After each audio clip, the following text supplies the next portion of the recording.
El mensaje que traigo hoy para la iglesia le titulé La gracia de Dios y sus enemigos. Padre, hoy oro en el nombre de tu Hijo amado, para que seas tú transformando todo lo que necesite ser transformado. Que tu palabra hoy tenga un efecto liberador y transformador por el poder de tu Espíritu Santo. Ponga su mano en su corazón y dígale al Señor: hoy pongo mi corazón en tus manos, Señor. Llénalo hoy de tu palabra, para que tu palabra produzca fe y tu fe me dé la victoria en mis batallas, en el nombre de Jesús. Bueno, para hablar de los enemigos de la gracia, vamos a mirar primero qué es gracia, cuál es la gracia de Dios. En hebreo significa yen y significa un favor gratis, es un favor gratis. La gracia es el favor inmerecido de Dios que salva a los hombres, en particular a su pueblo redimido. La salvación es un regalo de Dios separado por completo de cualquier esfuerzo o logro humano. La gracia es el amor, la compasión, el favor, la bondad de Dios dados gratuitamente a los hombres sin merecerlo. Efesios 2, 8, 9 dice la palabra: porque por gracia sois salvos. Eso quiere decir que la gracia es el fundamento de la salvación. Sigue diciendo la palabra: por medio de la fe, y esto no de vosotros, pues es don de Dios, no por obras, para que nadie se gloríe. Nosotros somos salvos por la gracia de Dios, porque tuvimos fe en el Señor Jesucristo. O sea que la fe en el Señor Jesucristo es el medio para alcanzar la gracia de Dios. Nosotros un día decidimos creer en el Señor Jesucristo, eso es la fe. Y por esa fe, por esa fe en el Señor Jesucristo, esa gracia es derramada sobre nosotros. La gracia es el amor que obliga a Dios a descender al encuentro del hombre que está en Cristo Jesús. La gracia no es para el impío, la gracia es para el creyente en Cristo. Solo es posible la salvación por razón de la gracia. La gracia es la fuente de bendición para el cristiano. Por eso aún en las situaciones más difíciles, como pueden ser las pruebas, dice la palabra que Dios da mayor gracia. Eso lo encontramos en Santiago 4:6, dice la palabra. Pero Él da mayor gracia. Por esto dice: Dios resiste a los soberbios y da gracia a los humildes. A veces, mis hermanos, el único rayo de esperanza en las tinieblas espirituales del creyente es la gracia soberana de Dios. Cuando Dios suministra mayor gracia, muestra que su gracia es mayor que el poder del pecado, que su gracia es mayor que el poder de la carne, que su gracia es mayor que el poder del mundo y Satanás. ¿Y quiénes obtienen la gracia de Dios? El versículo lo dice: los humildes y no los orgullosos, no los soberbios. Pero siempre nos hemos como confundido entre misericordia y gracia. Entonces vamos a mirar qué es la misericordia de Dios. La misericordia es no recibir el castigo que sí merecemos por nuestros pecados. Misericordia es la compasión de Dios frente a nuestra miseria y frente a nuestro pecado, mientras que la gracia es recibir un regalo o bendición que no merecemos. Son dos expresiones del amor de Dios que trabajan juntas. La misericordia nos libra del juicio y la gracia nos otorga salvación y favor. En el creyente, esta gracia realiza obras fundamentales, muy fundamentales. Salva otorgando el perdón, eso hace la gracia. Fortalece para superar las dificultades cotidianas. Transforma el carácter para vivir conforme a los propósitos divinos. En conclusión, la gracia salva, transforma, restaura, sostiene, fortalece, corrige, enseña, sana, edifica, provee, bendice, abre puertas. Es una llave, cambia todo a nuestro favor. Es una protección divina. La gracia es el poder activo de Dios operando en la vida del creyente. Yo necesito de la gracia de Dios. ¿Ustedes? Pero mis hermanos, hay actitudes, hay comportamientos, hay mentalidades, hay conductas que en ciertas oportunidades llegan a bloquear la gracia, convirtiéndose en enemigos de la gracia. Los enemigos de la gracia es todo aquello que endurece el corazón, que impide que las personas reciban o vivan el favor inmerecido de Dios. Entonces vamos a ver los enemigos de la gracia. El primer enemigo, Santiago 4:6. Pero Él da mayor gracia. Por esto dice, Dios resiste, Dios se opone a los orgullosos y da gracia a los humildes. El primer enemigo de la gracia de Dios, o lo que bloquea la gracia de Dios, lo que puede bloquear, el orgullo. ¿Qué es el orgullo?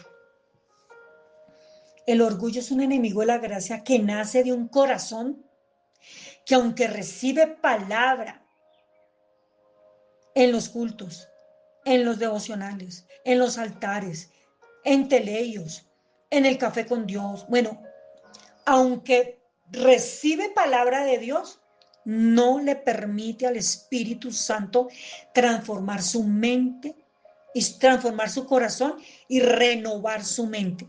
No lo permite. Puede recibir palabra lo que quiera por todo lado. Pero si usted y yo leemos el versículo de Santiago, dice, pero Él da mayor gracia. Lo que me permite ver que la actitud de mi corazón hace que el nivel de gracia aumente. La gracia de Dios tiene niveles. Eso me da a entender el versículo que tiene niveles, porque dice, Él da mayor gracia. Así como la fe también tiene niveles, todos no tenemos el mismo nivel de fe, tampoco todos tenemos el mismo nivel de gracia. Él da mayor gracia. ¿A quién le da mayor gracia? A los humildes. Si Dios da gracia a los humildes, entonces, ¿qué pasa con el orgulloso? Dice la palabra que se opone, que Dios se resiste, que Dios lo resiste, que Dios se opone a los orgullosos. O sea, que el Dios que da mayor gracia también resiste o se opone a los soberbios y a los orgullosos. Y quise saber qué era resistirse, qué era oponerse. Y encontré que era ponerse en formación de batalla contra alguien. Y no se trata de una resistencia pasiva, de vez en cuando. No, se trata de una resistencia activa. ¿Hasta cuándo? ¿Hasta cuándo? Hasta cuando la persona deja el orgullo y se vuelve humilde. El grave problema aquí, mis hermanos, es que es Dios mismo el que pone resistencia, el que se opone a los soberbios, el que se pone en formación de batalla contra alguien. Aquellos a quienes Dios resiste se les llama orgullosos, soberbios, arrogantes, altivos. Son aquellos que por orgullo personal se consideran a sí mismos como superiores y se colocan por encima de los demás. Ese es el orgulloso. Es a estos a quienes Dios niega su gracia. Mientras persistan en su arrogancia, en su insolencia personal, Dios resiste a esa persona. Miren lo que Dios afirma en su palabra en el Salmo 101:5. Dice, destruiré al que en secreto calumnia a su prójimo. Pero ¿qué tiene que ver eso? Pero mire lo que sigue diciendo. No toleraré al de ojos altaneros y de corazón arrogante. Mis hermanos, todo aquel que calumnia y habla en secreto contra su prójimo es porque es orgulloso, porque se cree más que el otro. No toleraré No toleraré al de ojos altaneros y de corazón arrogante. Resistir no es más que apartarse a alguien de tu vida. Mire, Ricardo ayer en el ayuno mencionaba este versículo, Salmo 5:5. Por lo tanto, los orgullosos no pueden estar en tu presencia. Eso se llama resistencia, eso se llama oponerse. Resistirse no es más que apartar a alguien de tu vida. Entonces imagínese a alguien pidiéndole a Dios, Señor, dame gracia. Señor, necesito de tu gracia. Padre, dependo de tu gracia. Dame gracia, Señor. Y de pronto el Señor diga, no, por ahora no. Por ahora no hay más gracia. Mis hermanos, el orgullo y la soberbia es un enemigo de la gracia que termina alejando al creyente del favor de Dios, de la bendición de Dios. Pero la humildad es la virtud que hace que haya mayor gracia sobre el creyente.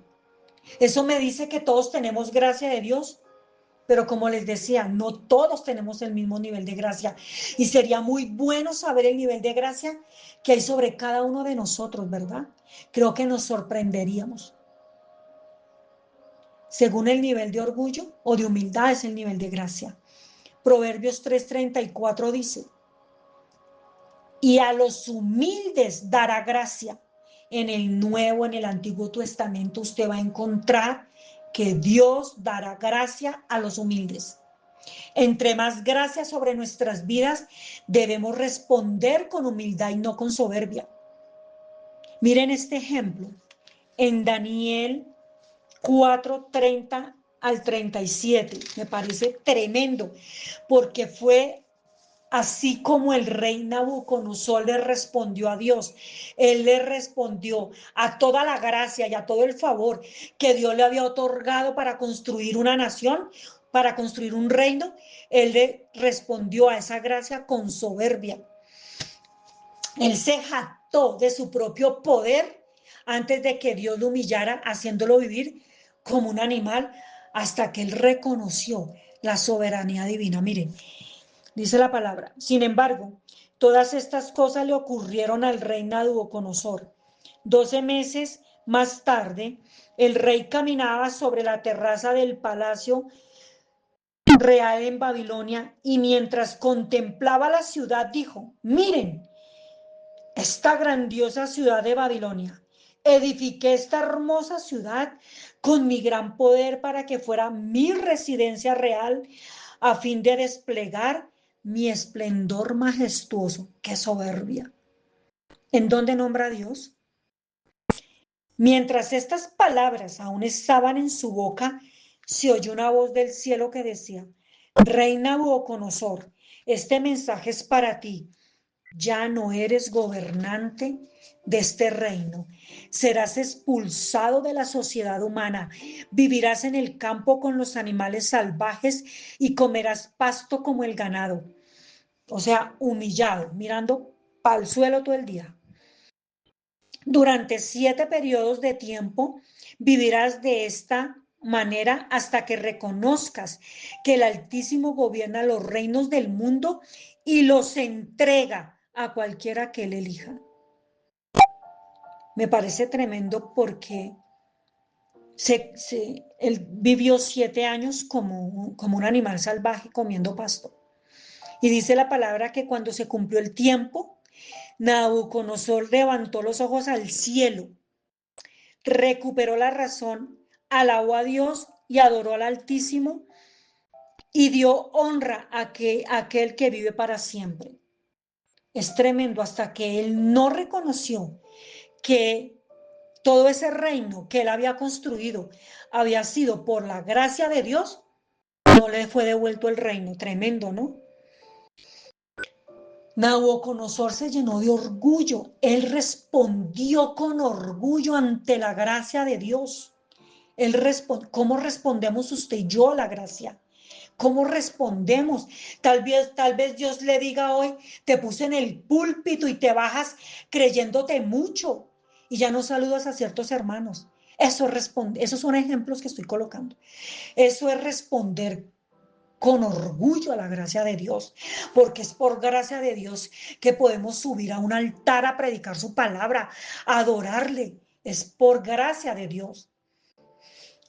Otros pueden estar diciendo, no es que yo estoy donde estoy porque nadie sabe el precio que yo he pagado doblando rodilla, ayunando, vigilando. Eso es soberbia.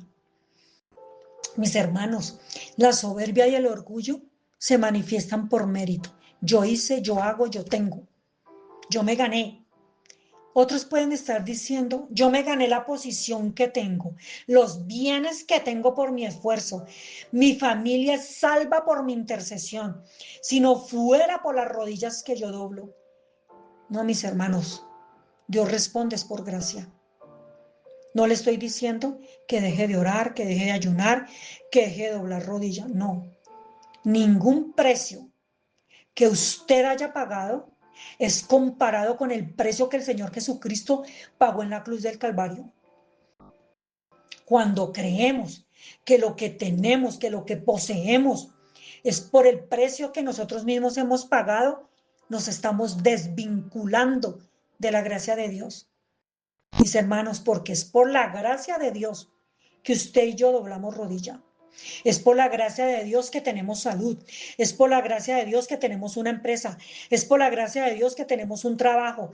Es por la gracia de Dios que podemos conseguir recursos. Es por la gracia de Dios que tenemos un ministerio. Es por la gracia de Dios que somos intercesores. El rey Nabucodonosor, el pecado del rey Nabucodonosor fue la soberbia y la arrogancia. Tengamos cuidado, mis hermanos. Yo haciendo este mensaje, tuve temor de Dios y arrepentimiento delante de Dios. Porque hace poco Estefa vino a la casa y nos decía, no, ustedes han dado su vida, su salud, sus fuerzas por tener esta finca. Y yo le contestaba, sí, casi que hemos derramado lágrimas de sangre. ¿Qué es eso? Soberbia. En ningún momento yo le estaba dando la gracia, la gloria a Dios y que fue por gracia. No. Uy, sí, nos hemos esforzado mucho, hemos tenido que trabajar demasiado. Y el Señor me decía, muchos han hecho más que ustedes, pero es por gracia que tenemos esta tierra. Es por gracia que Dios nos dio la salud, la fortaleza, la resistencia, nos abrió puertas de clientes de supermercados en Bogotá. Es por gracia. No es por todo el esfuerzo, por todo el precio que hayamos tenido que pagar. Isaías 2:12 dice, mis hermanos, el día en que el Señor Todopoderoso actúe contra todo hombre orgulloso y soberbio, contra todo hombre altanero para humillarlo. Tremendo versículo. La palabra afirma que Dios actuará sobre todo orgulloso y soberbio. El versículo advierte que toda exaltación humana, que toda autosuficiencia será derribada. Dios humillará la idolatría y usted dirá, no, yo no tengo imágenes para idolatrar. No solo son las imágenes las que idolatramos a veces idolatramos nuestra riqueza, nuestras posesiones, nuestra inteligencia, los talentos que Dios nos ha dado para conseguir recursos, a veces los idolatramos.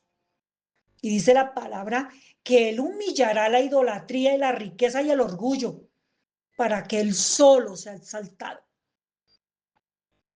Mis hermanos, para todo orgulloso habrá un tiempo de intervención divina para corregirle y hacer que abandone la autosuficiencia y se rinda a la dependencia de Dios. Nada construido por el hombre o considerado grande, majestuoso, podrá resistir la verdadera majestad y el poderío de Dios cuando Él actúe.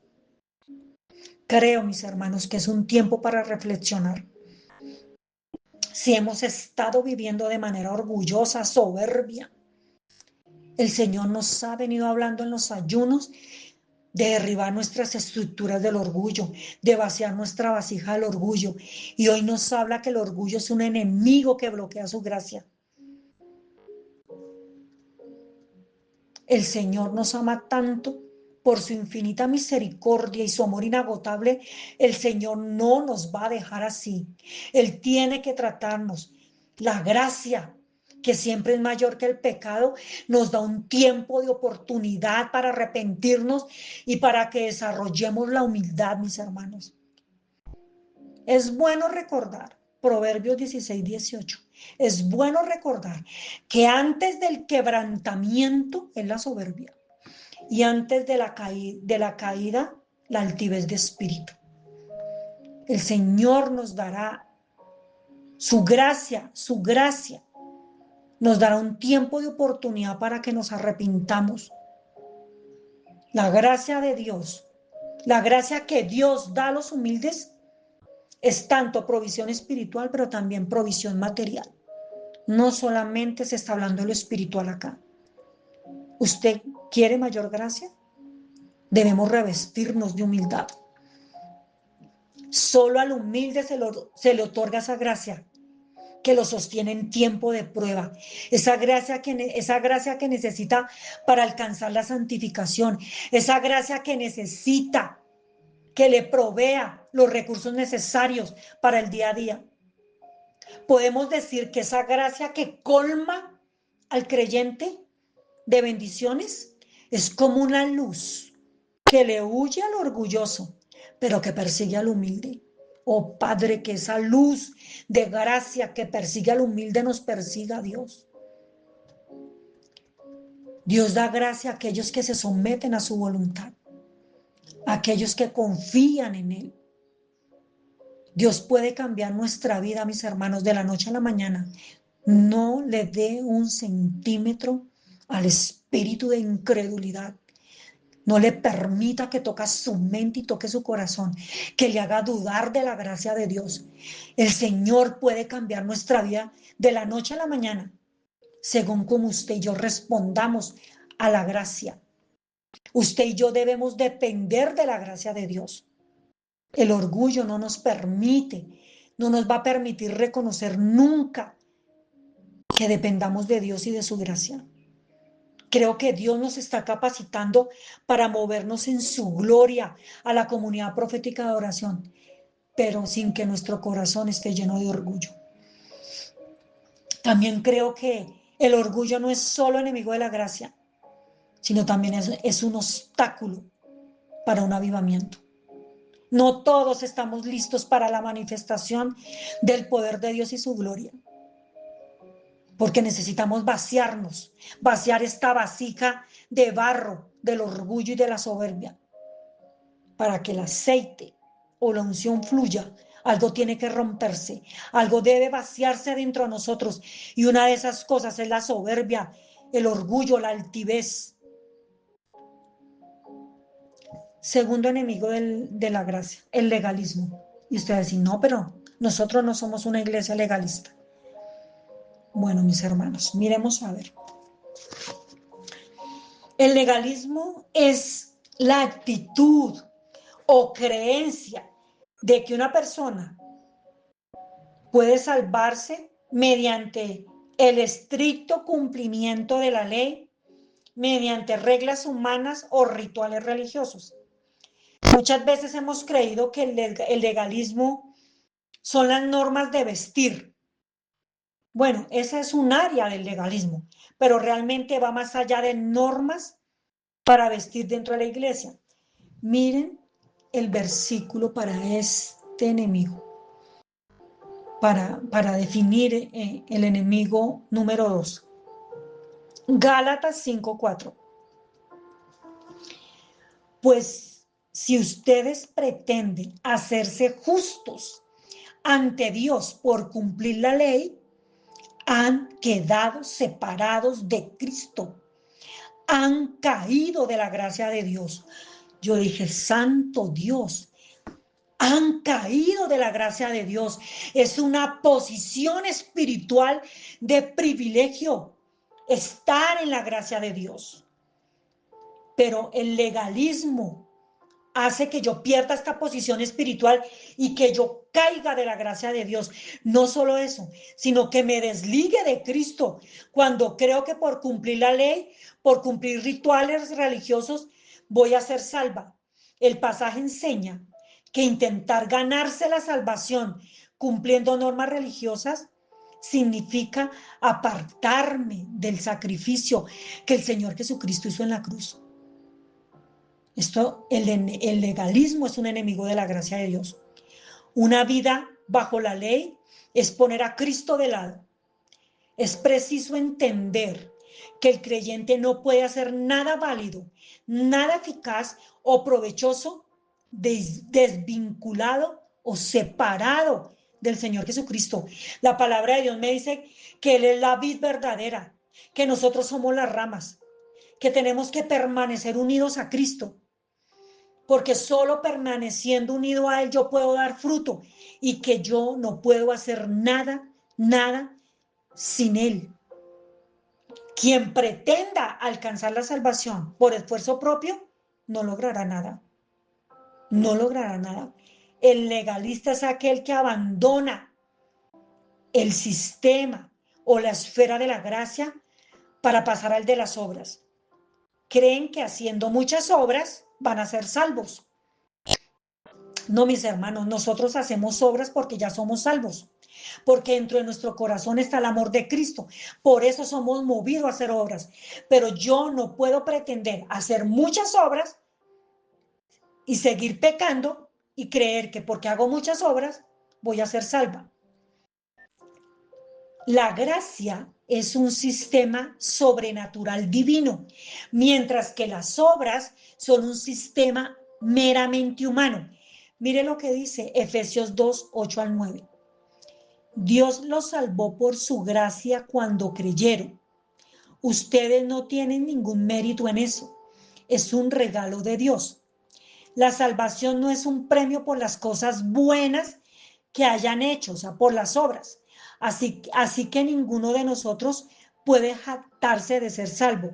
En otra versión dice, no por obras, para que nadie se gloríe. Digamos que solo podemos entrar al sistema de la gracia a través de nuestra fe en Cristo. No hay otra manera. La gracia es para el creyente, para el que cree en el Señor Jesucristo.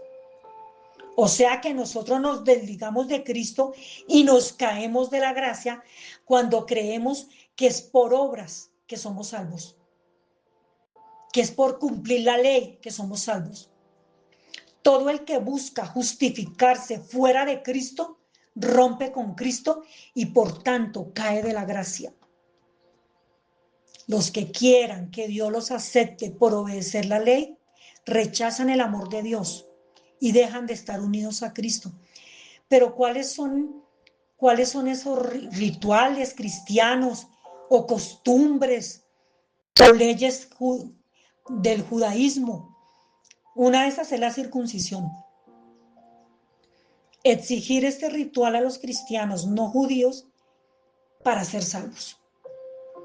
El apóstol Pablo tuvo inconvenientes, no recuerdo si fue en Éfeso, pero sé que tuvo inconvenientes con judíos que habían decidido creer en el Señor Jesucristo, pero llegaron a imponerle a Pablo que tenía que decirle a todos los hombres que tenían que circuncidarse o de lo contrario no iban a ser salvos.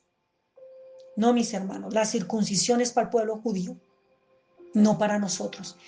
Lo que la palabra habla que debemos circuncidarnos nosotros es el corazón. Circuncidar el corazón, quitar el prepucio del corazón. Esa es la circuncisión que el Señor nos demanda en su palabra a los cristianos, a los que estamos bajo la gracia. También pueden ser las leyes dietéticas estrictas. A los judíos le tienen una lista de ciertos alimentos prohibidos, les tienen prohibidos ciertos alimentos en el Antiguo Testamento, como es el cerdo, los mariscos, el conejo, cualquier pez que carezca de escamas, las pezuñas, la sangre de animales o sea, digamos la morcilla. Y me parece tremendo que el Señor le quiso quitar esa ley dietética estricta al apóstol Pedro. Vamos a Hechos 10, 9, 16. Dice la palabra. Dice que ese día el apóstol Pedro tenía hambre, pero estaban preparando los alimentos, entonces él se fue a orar y en el momento en que se fue a orar dice que él cayó en un estado de éxtasis.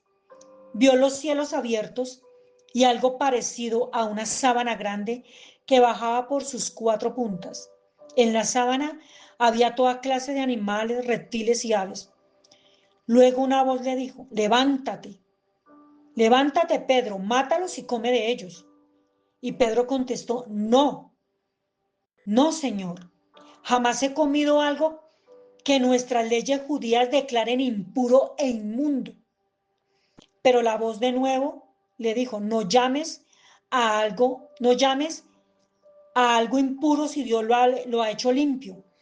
Y esta visión, dice la palabra, la misma visión se repitió 3 veces repetidamente. La sábana fue subida al cielo.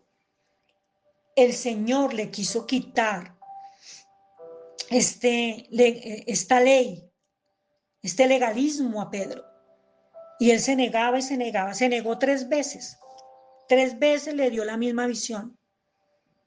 Esto es para el pueblo judío, no para nosotros. En el Nuevo Testamento, no recuerdo el versículo, pero dice: si te es posible, no te están ordenando que te vas a perder o que vas a perder la salvación si comes sangre de animales. Dice: si te es posible, evita comer sangre de animales sacrificados. Ricardo y yo no comemos morcilla, no comemos sangre de animales, no porque la Biblia no lo prohíba, pero a nosotros se nos prende un bombillito que las escrituras expresen: si te es posible, hazlo. Nosotros decidimos dejar de comer sangre de animales. ¿Qué otra cosa? Los días sagrados, guardar el sábado. Esto lo hacen las iglesias adventistas. Ellos guardan muchas cosas de la ley, alimentos, ellos desde el viernes a las 6 hasta el sábado a las 6 no hacen nada, lo guardan. Ellos guardan ritos, fiestas judías de forma muy estricta. También me habla de las normas sobre la apariencia y la vestimenta. Esto suele imponerse dentro de comunidades cristianas, ¿sí? Creen que es una prueba de santidad.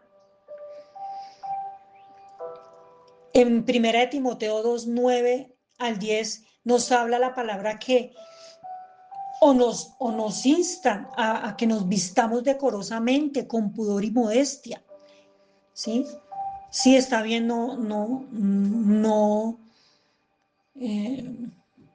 que no nos impongan la falda larga, el no maquillaje, en fin, todo lo que conlleva esto, pero sí se nos está diciendo que nos debemos vestir decorosamente, con pudor y modestia. Debemos tener cuidado, mis hermanos, porque si nos caemos de la gracia, nos desligamos del que la da.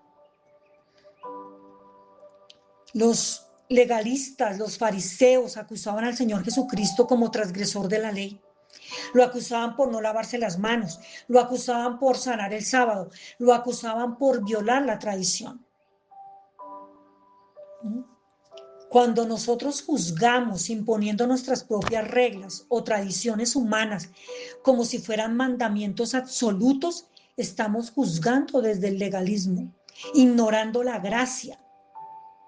Quienes están muertos a la ley están libres de ella para vivir bajo la gracia. Usted y yo vivimos bajo la gracia. No podemos caernos de la gracia. Yo le decía al Señor: dame un ejemplo para la iglesia. Y ese ejemplo está en Lucas 18, del 9 al 14.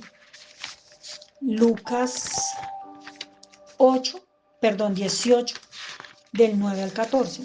Dice la palabra. Pónganle pues cuidado, que es lo que nos quiere hablar el Señor. Es la parábola del fariseo y el cobrador de impuestos.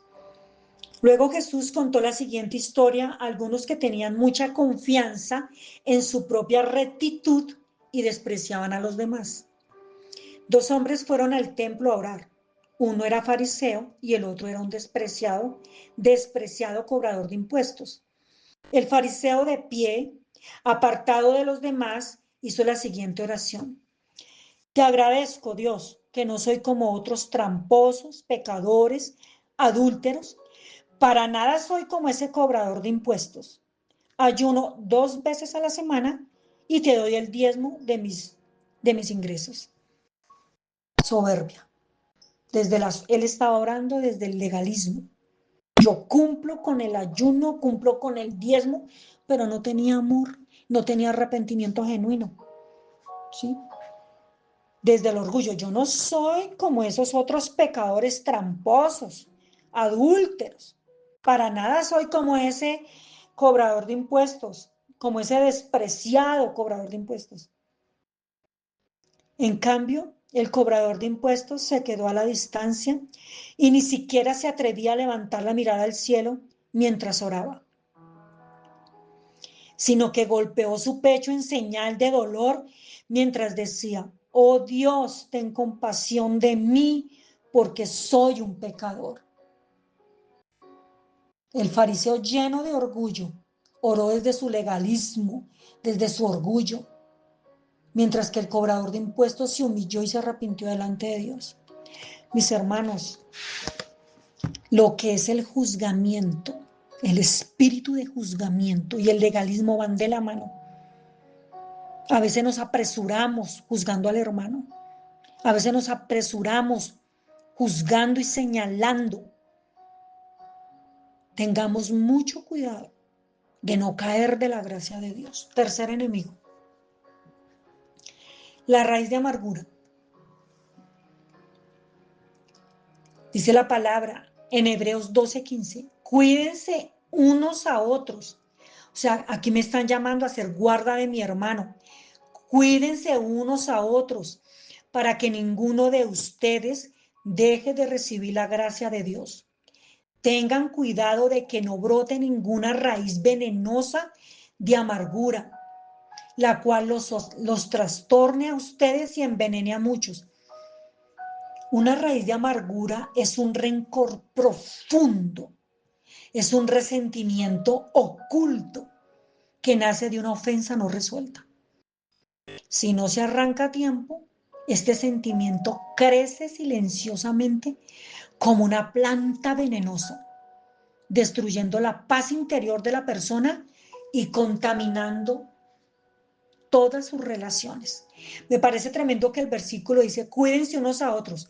En otras versiones dice, mirad bien, observa atentamente, que ninguno de ustedes deje de recibir la gracia de Dios. Miren lo importante que es poder recibir la gracia de Dios, que lo que Dios quiere es que ninguno se quede sin recibir la gracia de Dios, para no perder las bendiciones propias que nos da la gracia de Dios. La raíz de amargura, es una de las mayores causas por la cual muchos creyentes se encuentran enfermos, se encuentran en miseria, apartados de la gracia de Dios. Hay muchas enfermedades gracias a la raíz de amargura, la diabetes, la tensión alta, la fibromialgia, la osteoporosis, el reumatismo. Hay muchas enfermedades, el cáncer. La amargura es más fuerte que la falta de perdón, ya que desarrolla raíces tales como ira, enojo, maledicencia, gritería, odio, venganza, juicio y orgullo. Aquí están las dos anteriores, juicio y orgullo. La raíz de amargura contamina, distorsiona, endurece, es oculta, es profunda.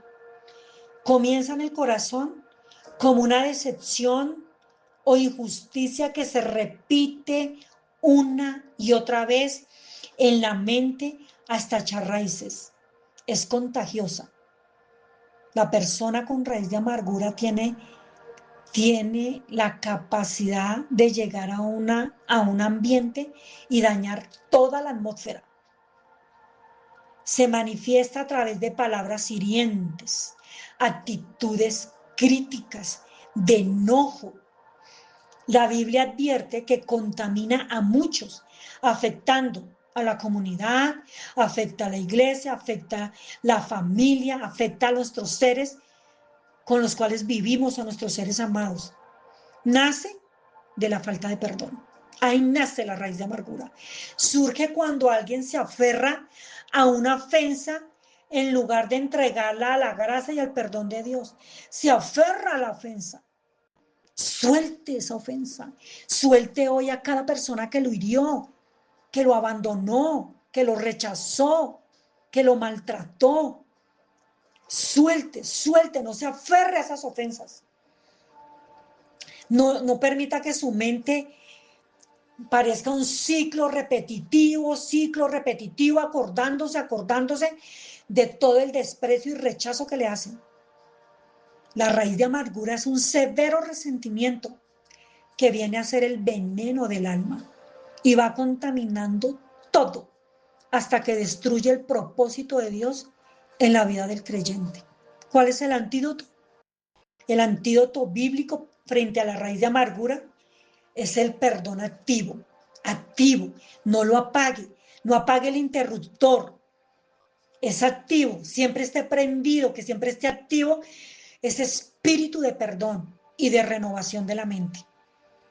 No le permita más a la mente que se acuerde de las ofensas y sea un ciclo repetitivo y repetitivo. La raíz de amargura se manifiesta inicialmente de forma oculta, como lo dije antes, pero con el tiempo altera de forma muy evidente la conducta de la persona.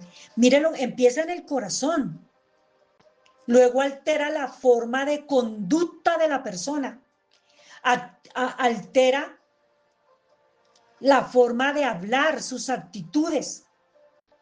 ¿Cómo? Por ejemplo, en el lenguaje y la conversación, queja constante. La persona se enfoca siempre en lo malo, en lo negativo, nada le satisface. Ve todo lo malo en los demás, en toda circunstancia, ve todo lo malo, murmura, critica, habla mal de los demás a sus espaldas, especialmente de quien le causó la ofensa, con palabras hirientes, uso frecuente del sarcasmo, de ironía, de comentarios cortantes, llenos de hostilidad en las actitudes y en las emociones, con resentimiento crónico, recordando una y otra vez el mismo dolor, el mismo enojo, con hostilidad defensiva. Siempre está a la defensiva la persona que tiene raíz de amargura. Siempre está a la defensiva para reaccionar con ira desproporcionada ante situaciones pequeñitas, pero reacciona con ira desproporcionada. La persona con raíz de amargura tiene incapacidad de alegrarse, mucho menos de tener gozo, el gozo del Señor. Siente fastidio, siente envidia ante el éxito, ante la felicidad o la bendición de los demás porque no lo tiene. En las relaciones interpersonales, la persona con raíz de amargura tiene aislamiento social, prefiere alejarse, romper relaciones de forma drástica, siempre busca aislarse, se vuelve insensible al dolor ajeno debido al enfoque absoluto de su propio sufrimiento. Solo está enfocado en lo que me hicieron, me dañaron, me abandonaron, me rechazaron, ¿sí? Bueno, en la vida espiritual es tremendo. Hay dureza de corazón, hay pérdida de sensibilidad hacia la presencia de Dios, hay apatía por las disciplinas espirituales, por orar, ayunar, o sea, no, apatía completa. Tienen bloqueo para orar, se le dificulta intimidar con Dios, ya que la Biblia enseña que el resentimiento estorba la comunión. O sea, hay bloqueo para orar, para hablar con Dios. Si la raíz de amargura no se trata a tiempo, esta fructifica o crece en el corazón y hace que la persona pierda totalmente el gozo, dejando de lado totalmente la gracia de Dios. Donde solo habrá aflicción de espíritu, solo hay amargura, tristeza, llanto, no hay más. En vez de tener la gracia de Dios, solo hay aflicción de espíritu. Cuando una raíz de amargura se manifiesta, es evidencia clara. Esto es tremendo, de la falta de acción del Espíritu Santo en la vida del creyente. No porque el Espíritu Santo no quiera transformar y renovar, es porque no se le permite su obrar. Debemos vivir con un continuo espíritu de perdón. La raíz de amargura es la única contaminación que hace que olvidemos toda buena obra que Dios y las personas han hecho por nosotros. Hechos 8:23 dice, porque veo que estás en hiel de amargura y en cadena de iniquidad. Me gusta lo que la Dios habla hoy, dice, porque veo que estás lleno de amargura y que la maldad te tiene preso. Porque en hiel de amargura y en prisión de maldad veo que estás. La frase llena de amargura y maldad te tiene preso retrata a alguien atrapado en un ciclo repetitivo de emociones y acciones dañinas, negativas. La amargura puede surgir de la ira no resuelta, el dolor o la decepción, pero tiene que abordarse, tiene que salir de nuestro corazón. Ser cautivo o estar en prisión, en cautividad, que nuestra alma esté cautiva a causa de la raíz de amargura, implica que estos sentimientos negativos nos han llevado a comportamientos que nos separan del amor y la gracia de Dios. Este estado puede ser espiritual y emocionalmente agotador. Es un estado del alma que necesita remedio, necesita sanidad interior, necesita perdonar y liberarse. Creo, iglesia, que el Espíritu Santo hoy nos está instando a examinar nuestro corazón, nuestra vida. Es de alta importancia reconocer las cadenas de amargura y de pecado que nos están atando. A través del arrepentimiento y la búsqueda del perdón de Dios, uno puede liberarse de estos lazos, de estas prisiones. Abrazar el amor, abrazar la gracia de Dios permite la sanación y la transformación, reemplazándola reemplazando la amargura por paz, por gozo, por alegría.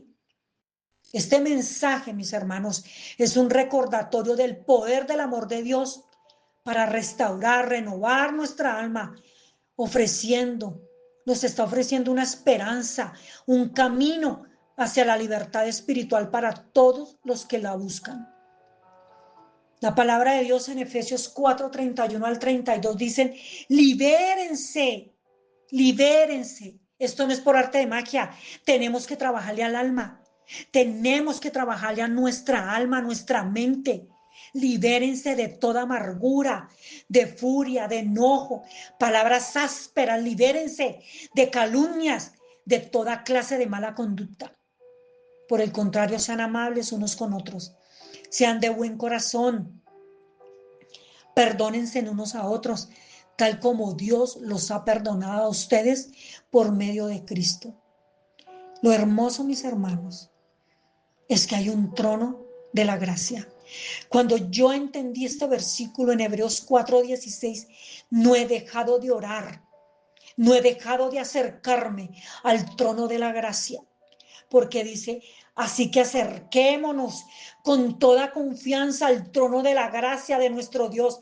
En ese trono está sentado nuestro Dios, el que quiere derramar sobre cada uno de nosotros gracia, mayor gracia. Allí recibiremos su misericordia y encontraremos la gracia. Es allí donde vamos a encontrar la gracia, en su presencia, que nos ayudará cuando más lo necesitemos. Amén. ¿Qué le parece si nos ponemos en pie y oramos y le pedimos a Dios perdón porque hemos permitido que los enemigos de la gracia bloqueen la gracia? Padre Santo, en el nombre de tu Hijo amado, Dios de la gloria, Oshatareba Sitequia, la bahía, Oshatarama son Torobaseya, aya. Hoy venimos, Señor Jesucristo, a pedirte perdón, porque a través del orgullo, el legalismo, el juzgamiento, la raíz de amargura, la ingratitud, hemos permitido que los enemigos de la gracia bloqueen el suministro de tu gracia en mi vida, Dios. Hoy renuncio a toda influencia del espíritu de orgullo en mi vida. Perdón, Señor, por considerarme a mí mismo superior a los demás. Perdón por la autosuficiencia. Perdón por no permitir al Espíritu Santo transforme mi carácter, transforme mi corazón y renueve mi mente. Perdón por responder a tu gracia con orgullo y arrogancia, con ingratitud, Señor. Renuncio en el nombre de Cristo Jesús a toda influencia del espíritu de legalismo, a todo espíritu de juzgamiento que esté operando en mi vida. Hoy te pido, Señor, que tú pongas centinelas, pon guarda en mi boca para no juzgar al prójimo, Señor. Señor, si he caído de tu gracia, Padre, hoy te pido perdón. Hoy te pido que tú me permitas volver a tomar mi posición, Dios de la gloria. Perdón por murmurar, por calumniar y juzgar a mi prójimo. Perdón por creerme santo por las obras que hago. Perdón, Señor. Perdón, Dios de la gloria. No quiero caer de esa posición espiritual de privilegio. Necesito y dependo de tu gracia, Dios. Hoy renuncio a tu espíritu de raíz de amargura que pueda haber en mi vida, en mi corazón. Arranca toda raíz, no dejes ni una, Dios.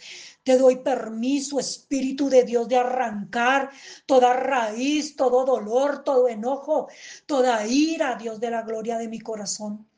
Te pido perdón por no perdonar cada ofensa, cada maltrato, cada rechazo, cada abandono, cada injusticia, cada abuso. Decido perdonar y soltar a cada persona que el diablo usó para dañarme. Perdón por la ira incontrolable, por la gritería, por el odio, por la maledicencia, por la venganza, por el juicio que hay en mi interior. Me desligo de cada ofensa, de cada persona que me ofendió. Entrego cada ofensa, cada dolor, no los quiero dentro de mí. Hoy te suplico que renueves mi mente y ayúdame a soltar y a perdonar, Espíritu Santo.